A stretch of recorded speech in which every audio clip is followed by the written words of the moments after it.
All right. We are live.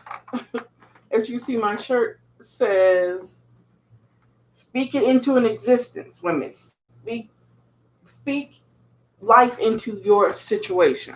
All right, you guys, I want to just stop by real quick. And I know it's been a while since I've been on here. I know. Just checking in. It's been a while since I've been able to check in. Doing a lot of things, trying to get everything going, trying to make sure that I start doing this on a regular basis, which I have not been doing. Um, thank you guys for even stopping by. If you're out there, thank you. I do these videos every now and then, but I'm going to get in the habit of doing it because I've been told I need to get in the habit of doing little, short videos or whatever.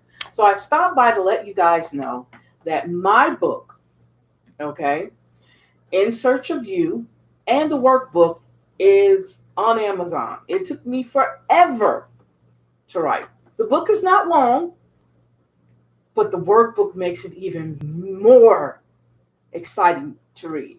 And I can't wait to you guys actually get a chance to get on. Another announcement I wanted to make was that I'm going to do a virtual launch party. The date I set was August the 8th. I'm going to try to stick to that. And I'm going to try to do it about 8. I'm going to try that. And that's on a Saturday. Okay, that's Saturday, August the 8th. I'm going to try to do a virtual launch party. Um, what they say, birthday for my book. Okay. Um, I'm probably going to do some videos prior to that to get the information out to you guys. Um, but I'm excited. I am so excited to do that with you. Hopefully, I can get it on here. I can get it on Zoom. If I don't, I'll record it on here and then I'll come back and upload it on YouTube after it's been done. Again, you guys, thank you. I'm just kind of nervous. I am so nervous because it's been a long time.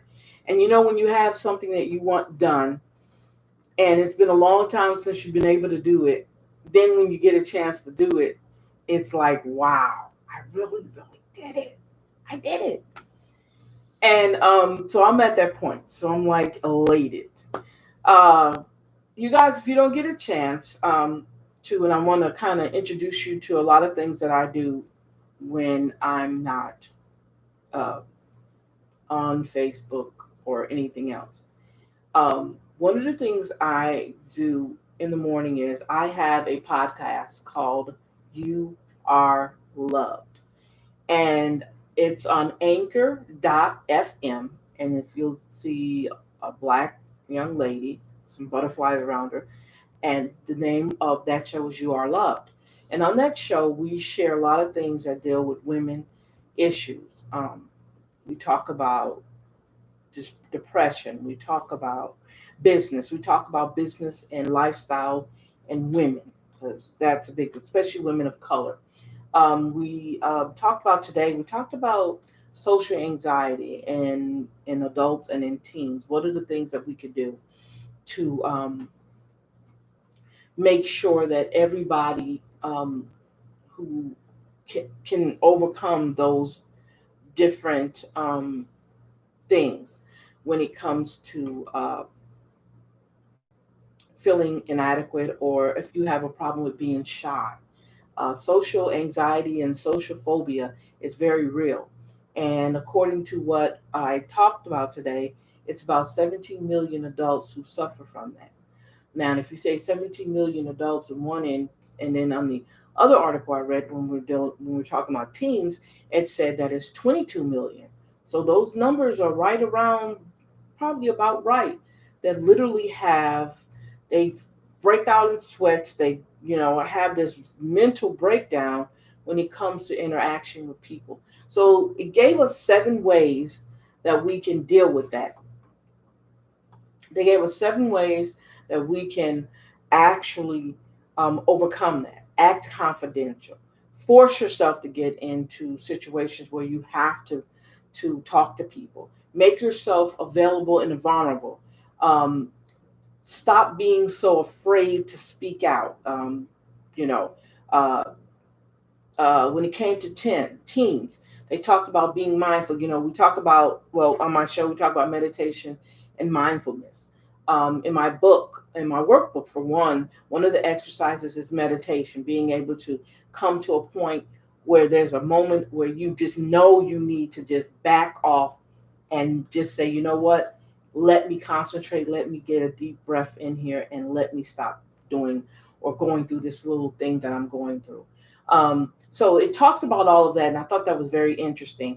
And I'm telling you guys, I love being able to talk this type of situations and these different issues that we as human beings go through. We talked about, I think Sunday. I got up Sunday, meditated, and I had this awesome uh, feeling of what I call Sunday inspiration. And I did a show. I did a podcast on a Sunday, which I never do. And we're already in season 3, and we're on episode 8 already. So it's going through, and we have 20 episodes per season. And it's amazing how we're already there because I try to do a show every day. My time's not always on point because certain things happen. Like this week, I've been having a lot of phone calls, taking care of a lot of things because not only do I do this, I volunteer for a lot of organizations. So I got many hats that I have to wear. So what I did was we were talking about Black women and anxiety disorder. And one article I read, and I got a chance to meet this most wonderful lady, African American, PhD doctor, who actually is an expert on disorders, social disorders, anxiety disorders among Black women. So she wrote an article, and in the article she was talking about the 3 types of Black women. She was saying that there's the strong Black woman, which they say we always are, and she talked about the angry Black woman, and she talked about the Jezebel, or what we call video vixen type woman. And she broke them down and kind of put it all together, why we should be careful when people are telling us these things. So I just so happened was so overwhelmed by her article that I sent her a message, and I got a chance to actually talk to her yesterday. It was a wonderful conversation we had, and I can't wait. We're going to set up a date that I can interview her on our podcast, You Are Loved. So I'm looking forward to that soon. Um, I just want Black women to understand this, you guys. We are the magic. We are the woman with all the power. Never let anybody tell you anything different. We are the number one, okay? We're the only woman that has a gene in us that creates all life. So when you say we are the mother of this earth, you are so correct. We are the mother of this earth. And nobody can take that away from us, okay? So keep that in mind, that nobody can take away from you the ideal that you are Mother Earth, okay? Um, so when you're in a relationship or you have people around you who are always putting you down and making you feel bad, don't. Hold your head up because we are it. And it's kind of hard sometimes to tell people that because they are going through some things too. It's kind of hard to tell me that. But we are. We are it. And we have to walk around with that, carrying that. They say we're angry. And when I was actually reading the article, and it says about a angry black woman. An angry Black woman expresses herself because of anxiety. We are the ones who carry the most load. We are taught that we're not supposed to break down. We're not supposed to be angry, but we're supposed to take everybody's burden and carry it. You guys, that's not true. We are not supposed to do that. And we do it anyway. And we've got to find a way to stop doing it. We've got to empower ourselves. We got to make us priority. And what my book is about, which is In Search of You, a guide to finding your self-worth after life-changing event. That's what we talk about in the book. We talk about the ideal that you have to find you. I use the acronym fear. We use the word fear. We're scared of this, we're scared of that. This is happening. You guys, we have to get out of that. I said I turned the word fear from fear, and I made an acronym out of it. And I said, firm elevation, access to revelation. Firm elevation, access to revelation. Restoring, changing, finding new things. Firm in your belief that you can change. Firm in your belief that you can change. Elevation, take your mind and level up in your mind. Level up in your mind. You are better than what people say about you. Okay? Access, giving yourself access to the mindset power. That power that was taken away from you, that took your self-worth, taking back that power. Firm elevation, access to restoration. I'm sorry, I said relevation. I meant to say restoration. Restoring yourself. Okay? So when I say that, and then I also, not too long ago, did I speak, part of Black Speakers Network, and I had to do a pitch. I had to do a speech, actually, or a presentation, actually. And one thing came to my mind was something we did in the military, or something that happened to you, or anybody can happen who runs. If you ever notice, there's a time when you're running that just when you want to give up, something kicks in, and we call it the runner's high, okay, or the second wind. And I did a whole presentation talking about how the second wind is, how it equates to the decisions we're making in our lives. Just when we want to give up, guess what? That second wind kicks in. Things start to happen in your life that you never thought would happen, and you're being able to move in. But you got to make sure, move forward. But you got to make sure, you definitely got to make sure that you're doing your checkoff. You got to make sure that you're right where you're supposed to be before you take that leap. Even when there's a detour that needs to be made, as long as that detour leads you back to that race that you're on, that race of life, moving forward, making changes in your life, as long as you're in that position, you can take that detour because it's probably needed.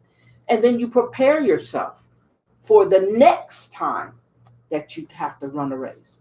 And I thought that was interesting in using that as a metaphor. And then there's also a book that I wrote. Hey, I'm an author. I can't help it. I am an author. Okay. Another book I wrote, and I wrote this book like 13 years ago, and it's called How Does Your Garden Grow? I didn't promote it enough, and I think it would have been a fantastic book. And I'm not just saying that for me. I just didn't my thing was, most of the time I was challenging myself. I was going through this period where I was, can I do this? Can I really do this? Can I do that? I was challenging myself. So I never really promoted my books like I should have. So now I'm on the course of going back and rewriting it. And in the book, we talk about, I broke it down, and I talked about the soil, I talked about the seeds, and how I metaphorically compared them or took them in place of something else. I talked about the tools we use. I talked about the seeds. I talked about us being the foundation or the ground and the soil. We are it, and all these things grow inside us. I talked about the ideal that there are 4 different types of gardeners. We have our lazy gardener, we have our messy gardener, we have our doormat gardener, and we have our needy gardener. So you have 4 gardeners, and I asked the question, what category do you fall into? A needy gardener doesn't do anything on their own. They're whining, crying all the time. They just need. No matter what you give them, it's not enough. They're going to need. Then we talk about the messy gardener. That's the drama queen gardener, the gardener that's always got something going on and always got her hands in somebody else's garden doing something. And then when everybody confronts her, it's a big mess. So she's everywhere she goes, she's trailed. She's trailed by a bunch of mess and drama. Okay, that's your messy gardener. Your lazy gardener is They just take whatever you give them. They're not going to do no more. I don't care what you do for them. They're still not going to do anymore. And they actually take credit for the things that you've given to them or the way you worked in their yard, I mean, in their soil, or also that they take stuff from you, but they don't give it back. They take your tools, they take your energy, they suck you dry, but they don't return anything. Then the last one was a doormat gardener. Now the doormat gardener is the one that everybody stands over. Doormat. What do you do with a doormat? You stand on it. Okay. So I said that's the one who gets just taken total advantage of, but she doesn't know any better. No one has taught her that, you know what, you don't have to take this. So I kind of compared it with what we talk about in my in Search of You book. I'm just so excited. I cannot wait. I'm waiting for my books to come in. And like I said, I'm going to go back with How Does Your Garden Grow and rewrite that, revise it, and bring it back to life again after 13 years. And then I'm going to add a workbook to that one. So I'm excited about that. I mean, I'm hoping you guys are just as excited as I am. Being an author is it's fun. It's a lot of hard work, but it's fun. And now that I found another avenue of like, okay, for instance, being an author, I'm saying me, not anybody else, but me. I have this thing when I'm writing, I worry about how many pages it's going to be. Well, I had someone tell me, don't worry about the page count. Just get the information out. And this is my second time actually writing a nonfiction book, because most of my books are nonfiction. And something told me, you know what, Talita, maybe you need to kind of gear toward, fiction. I've been writing fiction for all the things that I've basically writing, except that book and In Search of You were actually nonfiction books. This is my second nonfiction book. Most of the books I've written are fiction books, and very good books. I can say they're very good. But I'm not good at promoting and marketing, and I'm be honest with you. Now, this is crazy. I have a bachelor's in business administration, and one of the courses you take is in the curriculum, is that you do marketing and consumer behavior and all that. And you guys, I suck sort of at marketing my own products. Okay. That goes with my soaps, my lotions, my earrings. I suck at it. I really, really suck at it. And I guess because I don't know, I try so hard, but I'm getting what's happening is I'm getting motivation from other people who actually do this, and they throwing ideas at me, so it works. Me doing this right here is a leap, okay, for me. This is a big leap for me because I wasn't doing this. And you guys, I've been on YouTube since I think, oh gosh, for a long, long time. And I just stopped using it. I started doing Facebook Live because on Mondays, Wednesdays, and Fridays, we have a radio show we do called Can We Be Frank Show, and we do it live on Facebook. So opening up my YouTube was not even a need. And everything else, I got Zoom, I got YouTube, I got vMix, I got all these different programs and software that I don't even use, But I know now I'm going to have to start using my YouTube Live now that I understand that I can go live on my laptop and on my desktop. I don't know.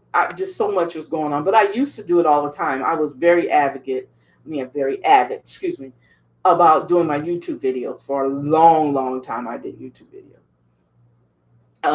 But I got away from them. So I know now I'm going to have to start taking advantage of this again because I'm in a whole different realm of things. I want to come on here and show you guys some more stuff that I do other than this. Because when I originally started out on YouTube, I actually started out doing wigs. That's what I really started out doing. Wig reviews, making wigs and all that. I started out doing that, and then I stopped and started doing my videos pertaining to social justice, social injustices, and politics, and Start doing a lot of that EPA, justice, environmental. So I started doing all those, and I kind of got away from using YouTube in the way that I originally started, because then I had other ways of doing it. What I do was, make a video and then upload it into the system. Um, Hold up.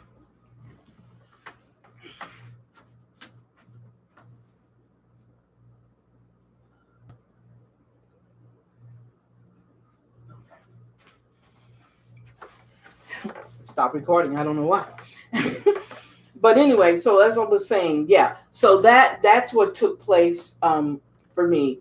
I started changing direction in the way I was doing things, and also with my businesses, I started changing how I was doing my business. So I kind of came off of YouTube, but I'm glad I'm back, and I'm going to use it to my best ability. Every time I get a chance, I'm going to come on YouTube. All right. So, you guys, I just want to stop by and tell you that. Guys, thank you for listening to me, hanging out with me. You guys have a great day. Love you. This is Salita. Like I said, You Are Loved is our podcast. You can go to You Can't Clip My Wings. You Can't Clip My Wings.com is our website. You can also go to You Can't Clip My Wings on Facebook, and you can look and check out what we have on there. Okay. So, and we also are on Instagram at YCCMW2020. Okay. YCCMW2020. Okay. Thank you guys. Check you later. Bye bye.